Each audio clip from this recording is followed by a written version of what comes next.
Mi hijo murió en un accidente de coche. A los 75 años tenía miles de millones en el banco, pero había perdido lo más importante. Un día entré en la cocina y vi a la hija de mi empleada comiendo las sobras. Me miró y dijo, ¿puedo guardar el hueso para mamá? Desde que papá murió, las cosas se pusieron difíciles. Cuando le pregunté quién era su padre, mi mundo se derrumbó. Me alegra tenerte aquí. Sigue mi historia hasta el final y comenta desde qué ciudad me estás viendo. Así podré ver hasta dónde ha llegado mi historia. Soy Elvira Montesinos y a los 75 años he aprendido que el dinero no puede comprar lo único que realmente importa. Tengo más de 3.000 millones de dólares en el banco, mansiones en 4 países y empresas que generan fortunas diariamente.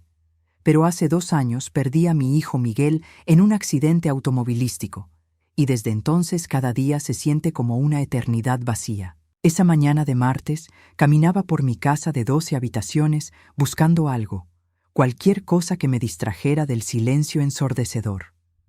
Rosalía, mi empleada de confianza desde hace 15 años, había llegado temprano como siempre. Era una mujer trabajadora de 42 años, madre soltera que criaba sola a su hija Melanie. Nunca me entrometí en su vida personal. Era profesional y discreta, exactamente como me gustaba.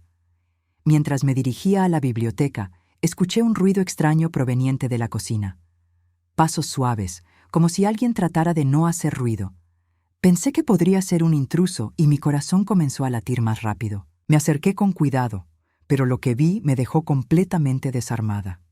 Allí estaba Melanie, una niña de 12 años con el cabello castaño recogido en una cola desordenada, sentada en el suelo de mi cocina de mármol italiano, comiendo las sobras del pollo de la cena anterior. No usaba platos ni cubiertos.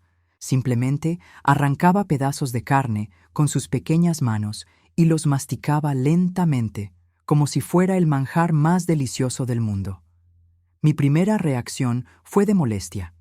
Iba a llamar a Rosalía para preguntarle por qué su hija estaba en mi cocina sin supervisión, revolcándose en la basura como un animal. Pero algo en la expresión de Melanie me detuvo. No había vergüenza en sus ojos cuando me vio, solo una determinación tranquila que me resultó extrañamente familiar. «Señora Elvira», me dijo con una voz clara y directa, sin apartarse del hueso que tenía entre las manos. «¿Puedo guardar este hueso para mamá? Desde que papá murió, las cosas se pusieron muy difíciles en casa, y mamá a veces no come para que yo pueda hacerlo». Sus palabras me golpearon como un puño en el estómago.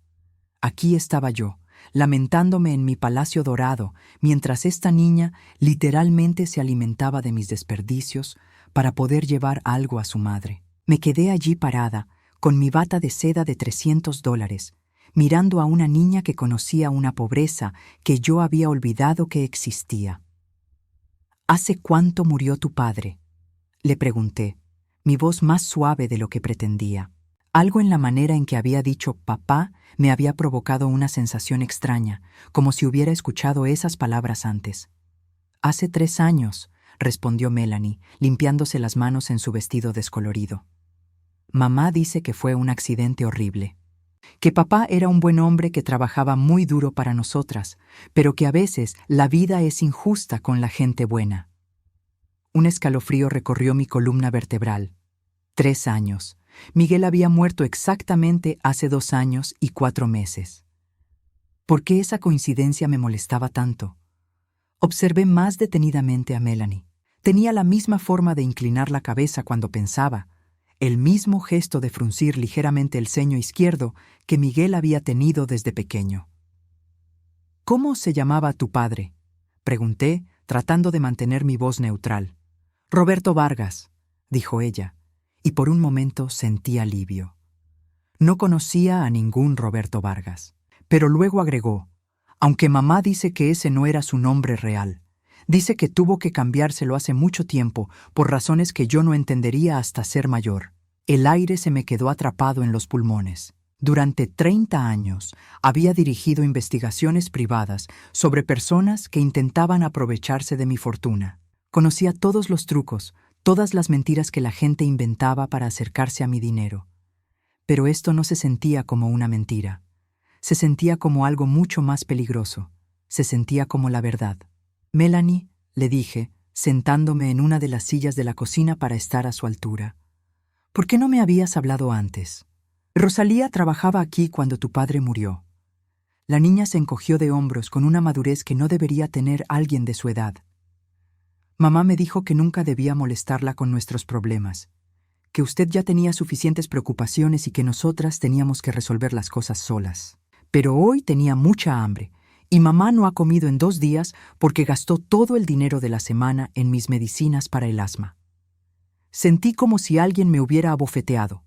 Rosalía había estado trabajando en mi casa durante todos estos años, viendo cómo yo tiraba comida suficiente para alimentar a 10 familias, mientras su hija pasaba hambre y ella se sacrificaba en silencio.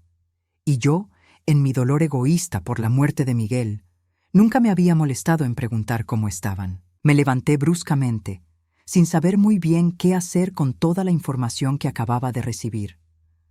Melanie me observaba con esos ojos que me resultaban cada vez más familiares, y yo sentía que algo fundamental estaba a punto de cambiar en mi vida perfectamente ordenada. En ese momento, escuché los pasos de Rosalía acercándose a la cocina, y supe que las próximas palabras que intercambiáramos cambiarían todo para siempre. Los días siguientes no pude sacudirme la imagen de Melanie comiendo sobras en mi cocina. Cada vez que cerraba los ojos, veía sus pequeñas manos arrancando pedazos de pollo con una dignidad que me avergonzaba. Había vivido 75 años creyendo que conocía el mundo, pero esa niña me había mostrado una realidad que existía justo bajo mis narices. Decidí observar más de cerca a Rosalía. Durante 15 años había sido la empleada perfecta. Llegaba temprano, trabajaba en silencio, mantenía mi casa impecable y nunca pedía nada extra. Ahora me daba cuenta de que esa perfección tenía un precio que yo nunca había considerado. El jueves por la mañana la encontré limpiando la biblioteca, concentrada en cada detalle como siempre, pero ahora notaba cosas que antes había ignorado. La forma en que sus zapatos estaban desgastados por los talones, cómo su uniforme había sido remendado discretamente en varios lugares, y especialmente cómo evitaba mi mirada cuando le hablaba directamente. «Rosalía», le dije, «necesitamos hablar sobre Melanie». Vi cómo se tensó inmediatamente, sus manos apretando el trapo de limpieza hasta que sus nudillos se pusieron blancos. «¿Hizo algo malo, señora Elvira? Le he dicho 1000 veces que no debe molestarla». «No me molestó», respondí, observando cómo el alivio y el miedo luchaban en su expresión. «Pero me preocupa que esté pasando hambre mientras trabajas en una casa donde sobra comida». Rosalía bajó la cabeza, y por primera vez en 15 años la vi vulnerable. «No quería que se preocupara por nosotras, señora. Usted ya tiene suficientes problemas». «¿Suficientes problemas?». La pregunta salió más áspera de lo que pretendía. «Rosalía, tengo más dinero del que podría gastar en 10 vidas. El único problema real que tengo es que perdí a mi hijo, y eso no se resuelve con dinero. Pero el hambre de tu hija sí. Esperaba que me agradeciera, que aceptara mi ayuda con gratitud.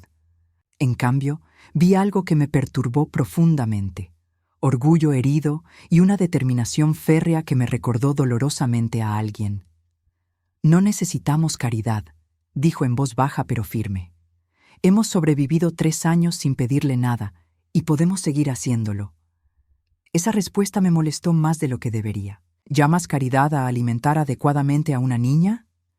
¿Prefieres que Melanie siga comiendo basura antes que aceptar ayuda? Los ojos de Rosalía se llenaron de lágrimas, pero su voz se mantuvo steady. «Usted no entiende. No es solo sobre la comida. Es sobre la dignidad. Es sobre no ser una carga para nadie». Esas palabras me golpearon como un rayo.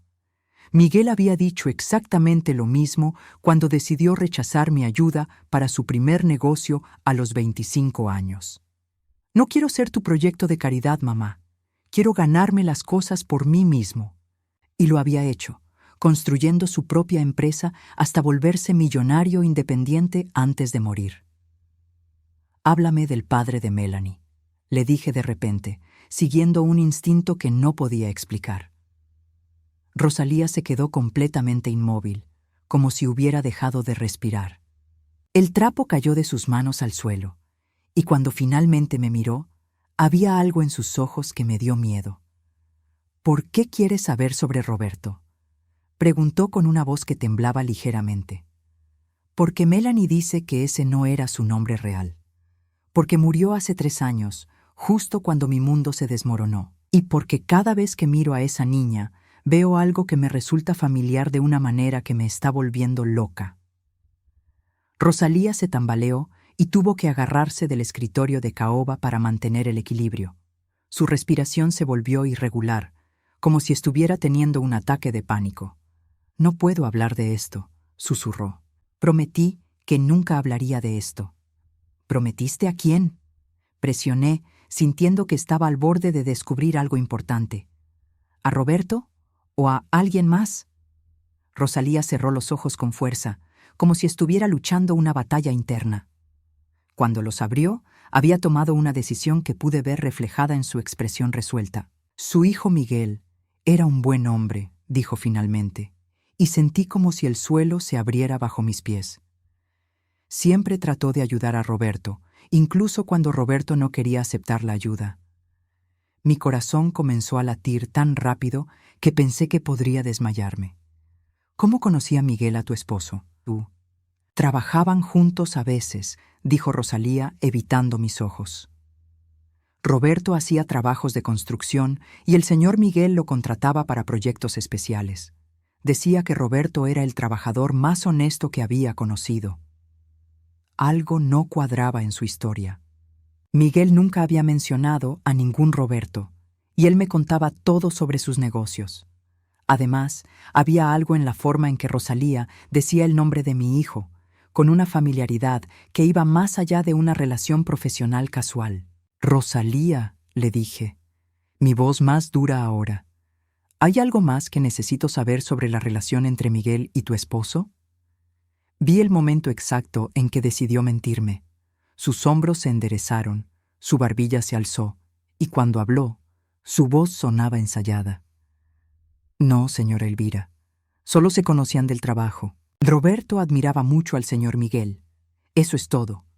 Pero sus manos temblaban mientras recogía el trapo del suelo, y había manchas rojas en su cuello que aparecían cuando estaba nerviosa.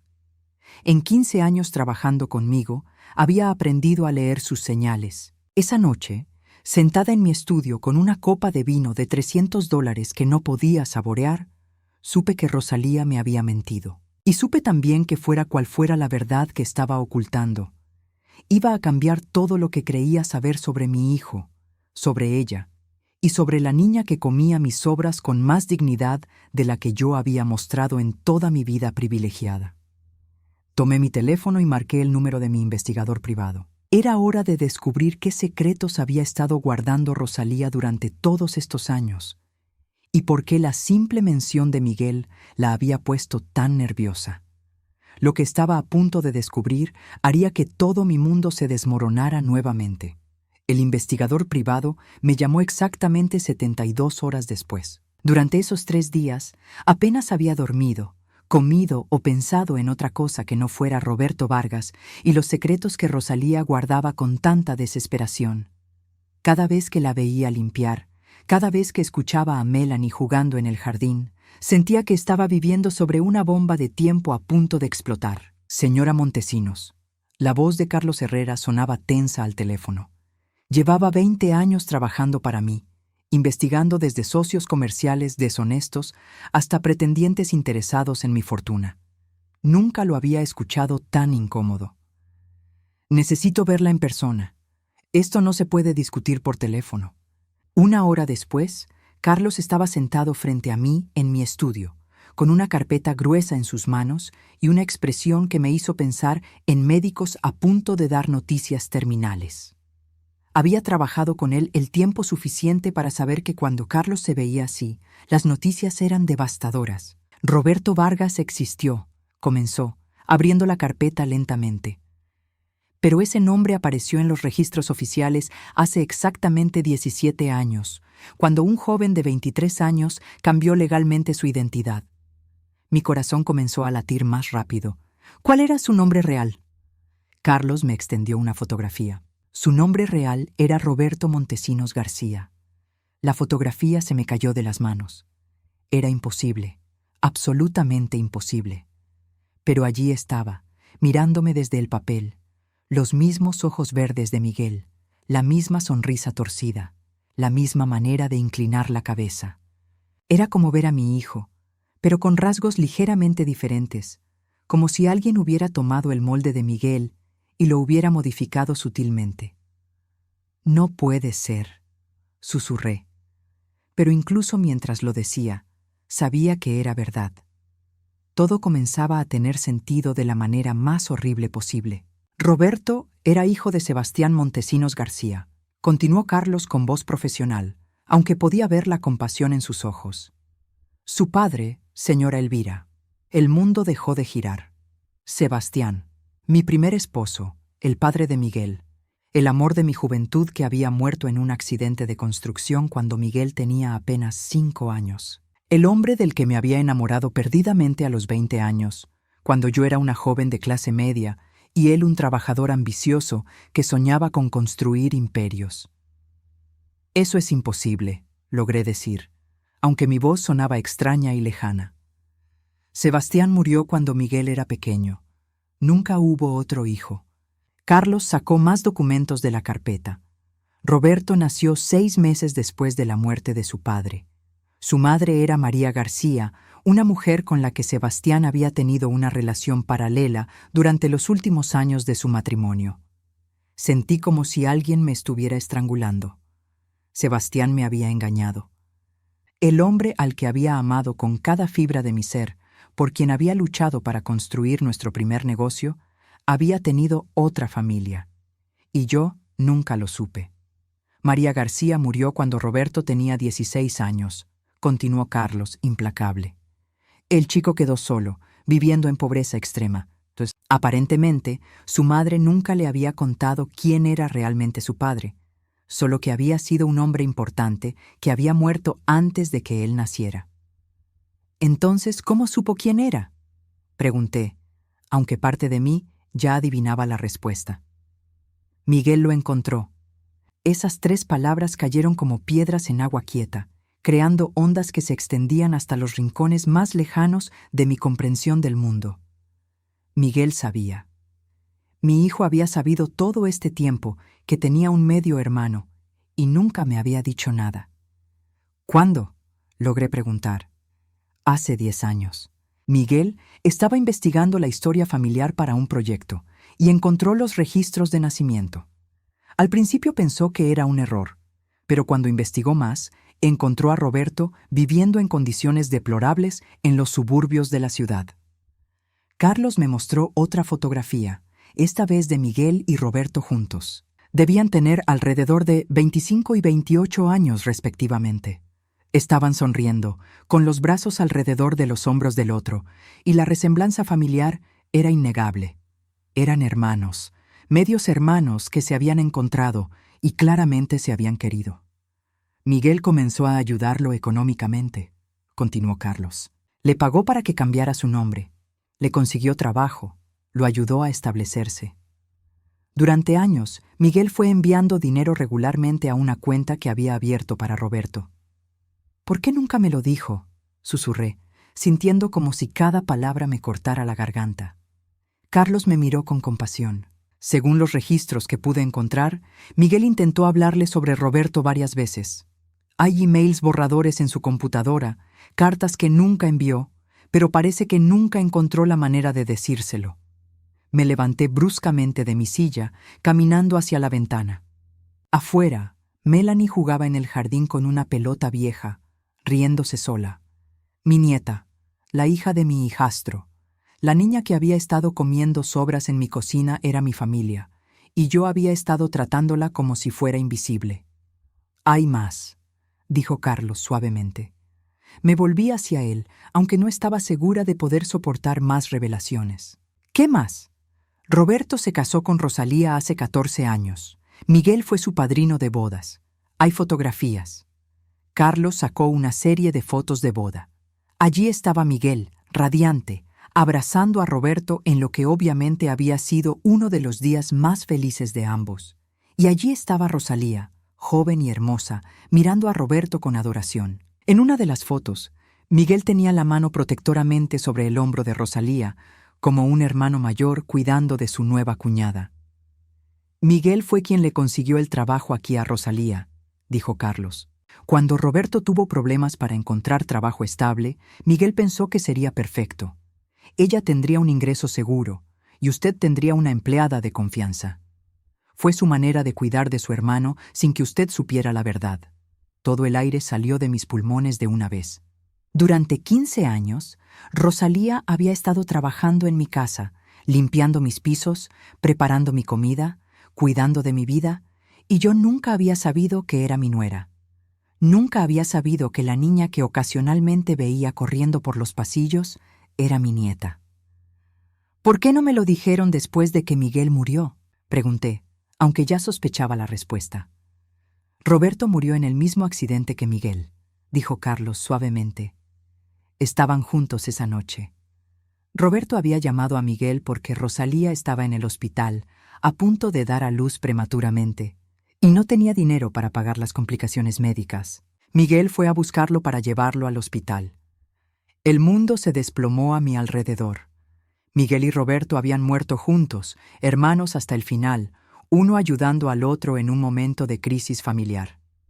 Y yo había pasado 2 años lamentándome por mi pérdida, sin saber que había perdido a 2 hijos esa noche, no solo a uno. Rosalía sabe que usted no tenía idea de quién era Roberto, continuó Carlos. Según mis fuentes, ella y Roberto decidieron nunca decirle la verdad porque pensaban que usted los rechazaría. Roberto había crecido sintiéndose como un bastardo no deseado y no quería someter a su familia a eso. Me dejé caer en mi silla, sintiendo el peso de años de secretos y malentendidos. Rosalía había estado cargando con el dolor de perder a su esposo, criando sola a su hija, trabajando para la madre del hombre que había amado a su marido como un hermano, y nunca había dicho una palabra. En ese momento, escuché la voz de Melanie riéndose en el jardín y supe que tenía que tomar la decisión más importante de mi vida. Podía seguir viviendo en la ignorancia, permitir que Rosalía y Melanie siguieran siendo mis empleadas invisibles. O podía enfrentar la verdad y todas las complicaciones que conllevaba. Pero antes de poder decidir qué hacer, tenía que confrontar a Rosalía. Y tenía que descubrir por qué había elegido mantener este secreto incluso después de que ambos hombres habían muerto. Esperé hasta que Melanie se fuera a dormir antes de confrontar a Rosalía. La encontré en la cocina, lavando los platos de la cena como había hecho durante 15 años, sin saber que yo acababa de descubrir que era mi nuera viuda. Observé sus movimientos familiares, la manera eficiente en que organizaba todo, y me pregunté cómo había podido ser tan ciega durante tanto tiempo. «Rosalía», dije finalmente, mi voz sonando extraña en el silencio de la cocina. «Necesitamos hablar sobre Roberto Montesinos García». Vi cómo se quedó completamente inmóvil, el plato resbalándosele de las manos y cayendo al suelo con un estruendo que se sintió como un disparo en la quietud de la noche. Se quedó allí parada, mirando los pedazos de porcelana esparcidos por el suelo, y pude ver cómo sus hombros comenzaron a temblar. «¿Cómo lo supo?», susurró sin volverse hacia mí. «Contraté un investigador. Lo que no entiendo es por qué me has mentido durante todos estos años. ¿Por qué permitiste que tratara a tu hija como si fuera invisible cuando es mi nieta?». Rosalía se volvió lentamente, y cuando vi su cara, comprendí que había estado cargando con un dolor mucho más profundo de lo que había imaginado. Sus ojos estaban llenos de lágrimas, pero también de algo que me tomó un momento reconocer: miedo. «Porque sabía que nos echaría», dijo con una voz quebrada. «Porque Roberto siempre creyó que usted los odiaría a él y a su madre por haber arruinado su matrimonio perfecto». Sus palabras me golpearon como bofetadas. «¿Arruinar mi matrimonio? Rosalía, yo ni siquiera sabía que Roberto existía». «Pero él sí sabía de usted», respondió, secándose las lágrimas con el dorso de la mano. Creció escuchando a su madre hablar de la esposa perfecta de Sebastián, la mujer rica y elegante que había tenido todo lo que ellos nunca podrían tener. María García murió odiándose a sí misma por haber amado a un hombre casado, y Roberto creció odiándose por ser el recordatorio viviente de esa vergüenza. Me senté pesadamente en una de las sillas de la cocina, sintiendo como si cada nueva revelación me arrancara otro pedazo del corazón. Pero Miguel lo encontró, Miguel lo amó como a un hermano. Rosalía asintió, una sonrisa triste cruzando su rostro. Miguel era diferente. Cuando encontró a Roberto, no vio un bastardo o un error. Vio a su hermano perdido. Pasó meses convenciendo a Roberto de que tenía derecho a ser parte de la familia Montesinos. Entonces, ¿por qué nunca me lo dijeron? Rosalía se sentó frente a mí, y por primera vez en 15 años no había distancia profesional entre nosotras. Éramos dos mujeres que habían amado a los mismos hombres, que habían perdido todo en la misma noche terrible. Miguel quería hacerlo, dijo suavemente. Hablaba de eso constantemente. Decía que usted tenía derecho a conocer a Roberto, que Melanie tenía derecho a conocer a su abuela. Pero Roberto tenía miedo. ¿Miedo de qué? De que usted viera su existencia como una traición de Sebastián. De que los culpara por quebrantar su memoria perfecta de su primer esposo. Roberto había vivido toda su vida sintiéndose como un error, y no podía soportar la idea de que usted confirmara esos sentimientos. Cerré los ojos, tratando de procesarlo todo. Sebastián me había engañado, pero él había muerto sin saber siquiera que Roberto existía. Roberto había crecido sintiéndose rechazado por una familia que ni siquiera sabía de su existencia. Y Miguel había muerto cargando el peso de mantener unida a una familia fracturada por secretos. Después del accidente, continuó Rosalía, pensé en decírselo. Roberto había muerto queriendo conocerla, pero sin atreverse, y pensé que tal vez usted querría saber sobre Melanie. Pero entonces la vi en el funeral de Miguel. Recordé ese día. Había estado tan sumida en mi propio dolor que apenas había notado a los demás dolientes. ¿Estuviste en el funeral? En la parte de atrás. Vi cómo sufría, cómo el dolor la estaba consumiendo, y me di cuenta de que decirle la verdad solo le añadiría más dolor. No podía cargarla con saber que había perdido a 2 hijos en lugar de 1, especialmente cuando uno de esos hijos había sido un secreto. Pero has estado aquí todos estos años, dije, mi voz llena de una emoción que no podía identificar. Has estado cuidando de mí, limpiando mi casa, manteniendo mi vida ordenada, mientras cargabas con la pérdida de tu esposo y criabas sola a tu hija. ¿Por qué? ¿Por qué no te fuiste y buscaste otra vida? Rosalía me miró con una expresión que era parte tristeza, parte determinación. Porque Dis era lo único que me quedaba de Roberto y Miguel. Esta casa, cuidar de usted, era mi manera de mantenerlos vivos. Y porque quería que Melanie creciera conociendo algo sobre su familia paterna, aunque fuera indirectamente, has estado protegiéndome, realicé de repente. Todos estos años has estado protegiéndome del dolor de saber la verdad. Y también protegiéndome a mí misma, admitió. Porque una parte de mí tenía miedo de que Roberto tuviera razón. Tenía miedo de que si sabía quiénes éramos realmente, nos viera como intrusas que habían invadido su vida perfecta.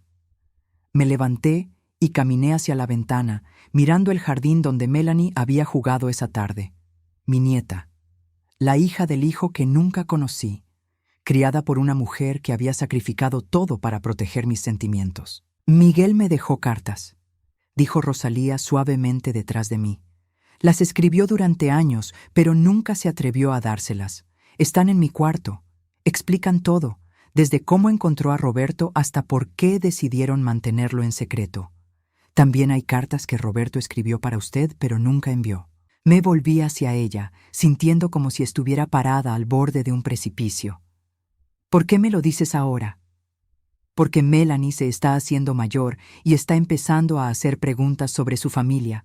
Porque está cansada de ser pobre cuando trabaja en la casa de una mujer rica todos los días. Y porque creo que ya es hora de que sepa que tiene una abuela que podría amarla si le diera la oportunidad. Sus palabras se quedaron suspendidas en el aire entre nosotras. Durante años había estado lamentándome por estar sola en el mundo, por no tener familia que me recordara a Miguel. Y todo este tiempo, mi familia había estado aquí, cuidándome, protegiéndome, amándome desde las sombras. «Quiero ver esas cartas», dije finalmente. Rosalía asintió y salió de la cocina. Mientras esperaba, me quedé allí parada entre los pedazos rotos del plato, pensando en todas las veces que había visto a Melanie corriendo por los pasillos y había pensado en ella como la hija de la empleada. Todas las veces que Rosalía había trabajado en silencio, cargando con secretos que podrían haber cambiado todo. Cuando regresó con una caja llena de cartas, supe que mi vida estaba a punto de cambiar para siempre. Y por primera vez en años, no estaba segura de si estaba lista para ese cambio. Pero mientras tomaba la primera carta, con la letra familiar de Miguel en el sobre, supe que no tenía opción. La verdad había salido a la luz, y ahora tenía que decidir qué hacer con ella. Pasé toda la noche leyendo las cartas. Cada palabra escrita por Miguel era como escuchar su voz otra vez, pero esta vez confesándome secretos que había llevado en silencio durante años. Su letra familiar me contaba la historia de un hermano perdido, de un amor fraternal que había florecido en secreto y de su constante lucha interna sobre cómo contarme la verdad. «Mamá», decía una carta fechada 3 años antes de su muerte, «cada día que paso sin decirte sobre Roberto se siente como una traición. Pero cuando veo tu sonrisa cuando hablas de papá, cuando veo cómo has idealizado vuestra historia de amor, no puedo soportar la idea de destruir eso. Roberto dice que está bien así, que no necesita ser reconocido, pero yo veo el dolor en sus ojos cuando habla de familia». Otra carta, escrita apenas 6 meses antes del accidente, era aún más desgarradora. «Conociste a Rosalía hoy, mamá. La contrataste para limpiar la casa y no sabes que es la esposa de tu hijastro. Cuando me sonreíste y me dijiste que habías encontrado una empleada perfecta, sentí que me estaba ahogando en mis propias mentiras. ¿Cómo le explico a una mujer de 70 años que ha vivido engañada durante décadas?» Las cartas de Roberto eran diferentes, llenas de una humildad que me partía el corazón. En una, escrita para mí pero nunca enviada, decía: «Señora Montesinos, sé que nunca leerá esto, pero necesito escribirlo. Su hijo Miguel me salvó la vida cuando ni siquiera sabía que necesitaba ser salvado. Me dio una familia, un propósito, una razón para creer que tal vez no era solo el error que mi madre siempre dijo que era. Si algún día llega a saber de mi existencia, espero que pueda perdonar a mi padre por no haberle sido fiel, y que pueda ver que Miguel y yo nos amamos como hermanos verdaderos». Cuando terminé de leer la última carta, ya había amanecido, y me encontré sentada en mi estudio con el rostro empapado de lágrimas que no recordaba haber derramado. Rosalía apareció en la puerta con una taza de café, tal como había hecho durante 15 años, pero esta vez todo era diferente. «¿Las leyó todas?», preguntó suavemente, colocando el café en mi escritorio.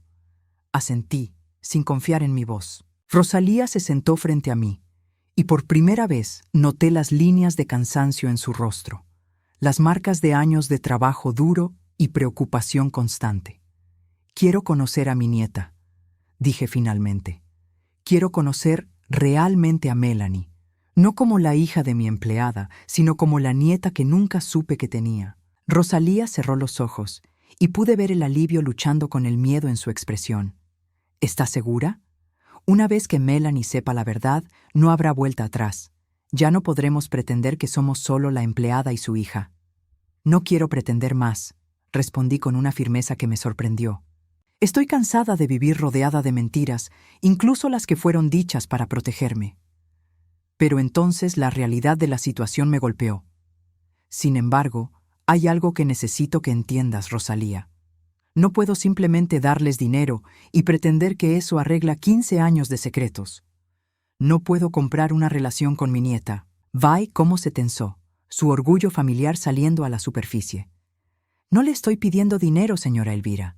Nunca se lo he pedido». «Lo sé», dije rápidamente, «pero tampoco puedo seguir pretendiendo que no sé quiénes son realmente. ¿Cómo vamos a manejar esto? ¿Sigues siendo mi empleada? ¿Melanie sigue siendo solo una niña que ocasionalmente veo por la casa?» Rosalía se quedó en silencio por un largo momento, y pude ver que estaba luchando con la misma confusión que yo sentía. Habíamos vivido en roles claramente definidos durante tanto tiempo que ninguna de las dos sabía cómo navegar esta nueva realidad.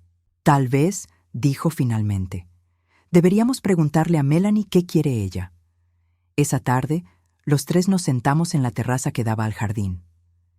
Melanie estaba claramente nerviosa, sus ojos yendo de su madre a mí como si tratara de entender por qué de repente era parte de una conversación seria de adultos. Melanie, comencé, mi voz temblando ligeramente. Tu madre y yo tenemos algo importante que contarte sobre tu familia. Le expliqué todo con cuidado, observando cómo sus expresiones cambiaban de confusión a asombro a algo que parecía alivio. Cuando terminé, se quedó en silencio por lo que se sintió como una eternidad. ¿Entonces usted es realmente mi abuela?, preguntó finalmente, su voz pequeña pero clara. Sí, respondí, sintiendo que esa simple palabra cambiaba todo entre nosotras. ¿Y papá y el tío Miguel eran hermanos de verdad? Hermanos de verdad, confirmé. Melanie asintió lentamente, como si estuviera procesando información que de alguna manera ya había intuido. Mamá siempre dice que me parezco a papá, pero cuando la veo limpiando sus fotos, a veces pienso que también me parezco al señor Miguel. Rosalía se sobresaltó. ¿Sabías sobre las fotos? Las he visto en su cuarto, admitió Melanie. Fotos de papá con un hombre que se parecía mucho a él. Siempre me pregunté quién era, pero mamá se ponía triste cuando preguntaba sobre papá, así que dejé de preguntar. Me di cuenta de que esta niña inteligente había estado viviendo con preguntas sin respuesta, igual que yo. Había estado sintiendo la ausencia de una familia extendida sin entender por qué. ¿Qué quieres que pase ahora, Melanie?, le pregunté. ¿Cómo te gustaría que fuéramos de aquí en adelante? Melanie me miró con esos ojos que ahora sabía que eran una mezcla de Miguel y Roberto y dijo algo que me quitó el aliento. ¿Podría enseñarme sobre los negocios? Mamá dice que usted es muy inteligente y que construyó una empresa grande. Me gustaría aprender a hacer eso algún día. Rosalía abrió la boca para protestar, probablemente para decir que Melanie no debería pedirme cosas, pero la interrumpí. Me encantaría enseñarte, dije, y mientras decía las palabras, me di cuenta de que era la primera vez en años que me sentía emocionada por el futuro. Pero primero necesitamos resolver cómo vamos a ser una familia. ¿Una familia?, repitió Rosalía, su voz llena de incredulidad. Una familia, confirmé. No una empleadora y su empleada que comparten un secreto, una abuela, una nuera y una nieta que han perdido demasiado tiempo ya. Pero incluso mientras decía las palabras, sabía que no sería tan simple. Rosalía había construido su identidad alrededor de ser independiente, de no necesitar ayuda de nadie. Y yo había construido la mía alrededor de estar sola, de no necesitar a nadie. Cambiar eso requeriría que ambas estuviéramos dispuestas a ser vulnerables de maneras que ninguna de las dos había experimentado antes. Hay algo más, dijo Rosalía, su voz tensa. Algo que necesita saber antes de decidir si realmente quiere que seamos familia. Mi estómago se tensó. ¿Qué más? Roberto dejó una carta para Melanie, para ser abierta cuando cumpliera 16 años. En esa carta le cuenta sobre usted, sobre Miguel, sobre la familia que nunca conoció. Pero también le dice algo más. ¿Qué le dice? Rosalía miró a Melanie, que asintió como si estuviera dándole permiso para continuar. Le dice que Miguel había puesto dinero en una cuenta de fideicomiso para ella. Una cuenta que yo nunca toqué porque no sabía si tenía derecho a hacerlo. ¿Cuánto dinero?, pregunté, aunque parte de mí ya adivinaba que sería una cantidad significativa. $2 millones, dijo Rosalía en voz baja, con intereses acumulados durante todos estos años. El silencio que siguió fue ensordecedor. Miguel había dejado una fortuna para su sobrina, una niña que oficialmente no existía en su vida. Y Rosalía había estado trabajando, luchando, viviendo en pobreza, mientras había millones de dólares esperando a su hija. ¿Por qué nunca tocaste ese dinero?, pregunté, aunque creo que ya sabía la respuesta. Porque no era mío. respondió Rosalía con la misma dignidad férrea que había mostrado siempre. Era para Melanie, de parte de un tío que la amaba pero que ella nunca había conocido oficialmente. No tenía derecho a tocarlo hasta que ella supiera la verdad sobre quién era realmente. En ese momento, mirando a esta mujer que había sacrificado todo por principios que la mayoría de la gente habría abandonado hace años, supe que había subestimado completamente el carácter de mi nuera. Y supe también que la decisión que tomara en los próximos días determinaría no solo nuestro futuro como familia, sino también qué tipo de persona había elegido ser al final de mi vida. 6 meses después, estoy sentada en mi estudio, pero esta vez no estoy sola. Melanie está a mi lado, concentrada en sus libros de matemáticas avanzadas y economía básica que le he estado enseñando. Sus cuadernos están llenos de cálculos y preguntas sobre inversiones, y cada día me sorprende más su mente aguda para los negocios. Abuela, dice, y mi corazón todavía se acelera cada vez que escucho esa palabra. ¿Por qué papá y el tío Miguel nunca le dijeron la verdad? Es una pregunta que me ha hecho varias veces en diferentes formas, y cada vez encuentro una respuesta ligeramente diferente. Porque a veces el amor nos hace tomar decisiones complicadas, le digo. Ellos pensaron que me estaban protegiendo, pero también se estaban protegiendo a sí mismos del miedo al rechazo. Melanie asiente, haciendo anotaciones en su cuaderno. A los 13 años, tiene una madurez que a veces me rompe el corazón, pero también una curiosidad y alegría que ha traído vida nueva a esta casa silenciosa. ¿Me va a enseñar a manejar el fideicomiso que me dejó el tío Miguel? Pregunta. Cuando cumplas 18 años, le confirmo. Pero hasta entonces vamos a asegurarnos de que entiendas completamente cómo funciona el dinero, cómo se invierte responsablemente y cómo se puede usar para crear más oportunidades para otros. La decisión de qué hacer con el dinero de Miguel había sido la primera gran prueba de nuestra nueva dinámica familiar. Rosalía había insistido en que Melanie no debería saber sobre el fideicomiso hasta cumplir los 16 años, como Roberto había querido. Yo había argumentado que la niña tenía derecho a saber sobre su seguridad financiera inmediatamente. Al final, habíamos llegado a un compromiso que reflejaba nuestra nueva relación. Melanie sabía sobre el dinero, pero no tendría acceso a él hasta la mayoría de edad. Mientras tanto, yo cubriría todos sus gastos de educación, ropa y actividades extracurriculares, no como caridad, sino como lo que cualquier abuela haría por su nieta. ¿Dónde está mamá?, pregunta Melanie, mirando hacia la puerta. En su oficina, respondo, sonriendo al pensar en el cambio más grande de todos. La transición de Rosalía de empleada a familia había sido la más difícil de navegar. Durante semanas después de la revelación, había insistido en seguir limpiando, cocinando y manteniendo la casa como siempre. Cuando le ofrecí dejar de trabajar para concentrarse en ser madre y nuera, había rechazado la idea con una determinación férrea. No voy a vivir de caridad, me había dicho con esa mirada desafiante que ahora reconocía como un rasgo familiar. He trabajado toda mi vida y no voy a parar ahora. Así que habíamos encontrado otra solución. Rosalía ahora dirigía la administración doméstica de todas mis propiedades, supervisando un equipo de empleados y coordinando el mantenimiento de mis casas en 4 países. Era un trabajo real, con un salario real de $150,000 al año, que había aceptado solo después de que le demostré que necesitaba genuinamente a alguien con sus habilidades organizacionales. Abuela, dice Melanie de repente, ¿está feliz de que seamos su familia? La pregunta me toma por sorpresa, aunque no debería. Melanie hace estas preguntas directas que cortan directo al corazón de las cosas. Melanie, le digo, volviéndome para mirarla completamente. Estos últimos 6 meses han sido los más felices que he tenido desde que murió tu tío Miguel. Antes de conocerte realmente, pensé que mi vida había terminado. Ahora siento que apenas está comenzando. Sus ojos se iluminan con esa sonrisa que es mitad Roberto, mitad Miguel, completamente ella. Mamá dice que usted ha cambiado mucho. Dice que antes siempre parecía triste, incluso cuando sonreía. Tiene razón. Durante años después de la muerte de Miguel, había estado existiendo pero no viviendo. Ahora, con Melanie preguntándome sobre todo desde cómo funcionan las acciones hasta por qué su bisabuelo Sebastián había tomado las decisiones que tomó, me siento útil otra vez. Me siento necesaria de una manera que el dinero nunca pudo proporcionarme. Rosalía aparece en la puerta de mi estudio, todavía vestida profesionalmente, pero con una calidez en sus ojos que no había estado ahí en los primeros años.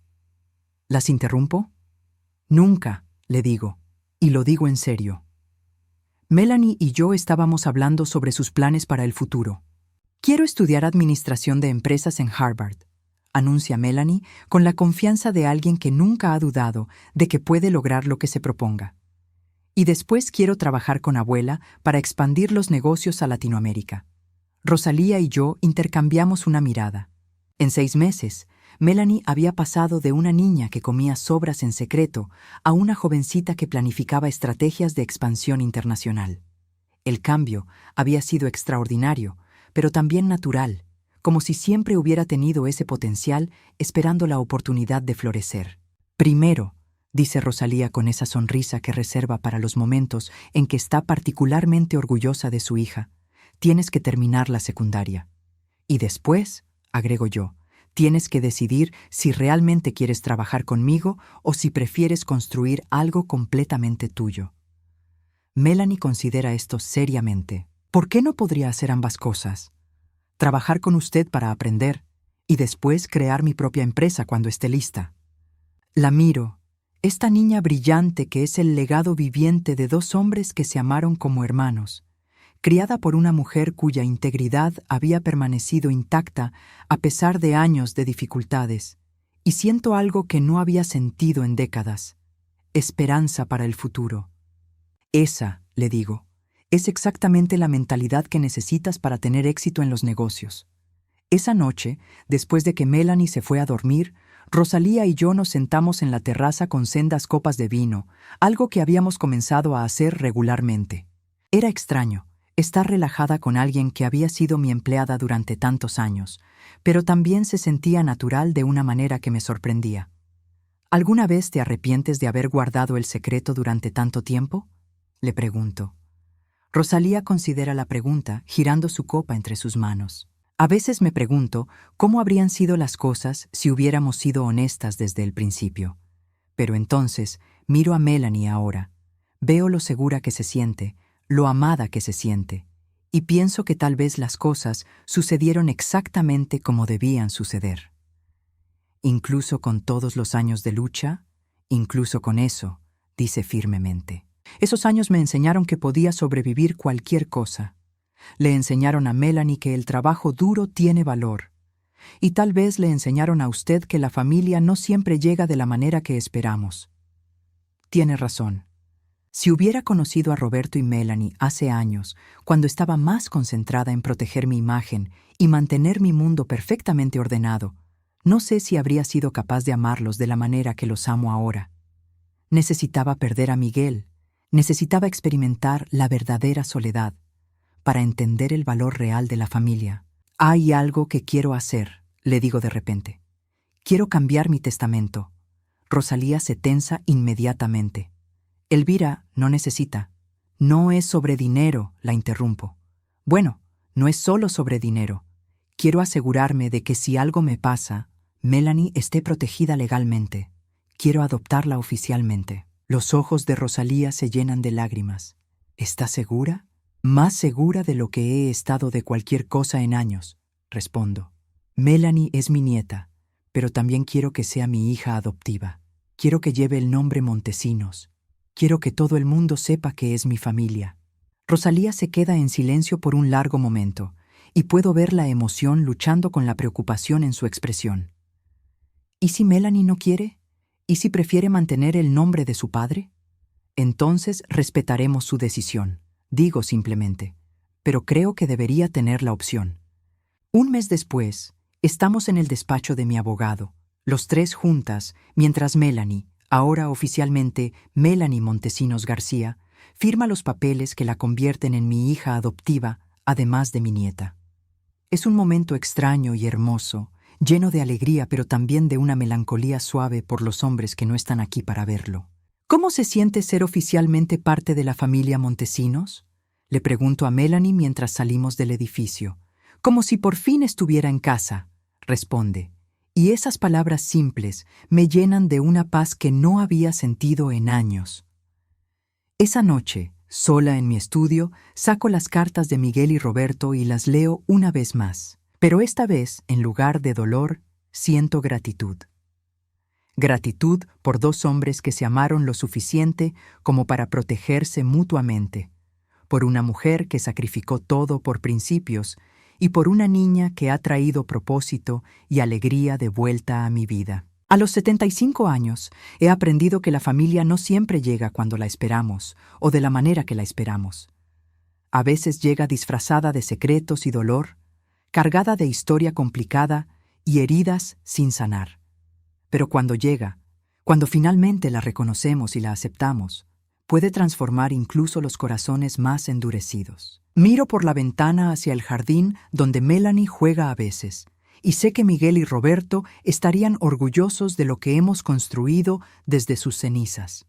Hemos tomado sus secretos y los hemos convertido en fundaciones para algo nuevo y hermoso. Por primera vez en años, el futuro se ve brillante.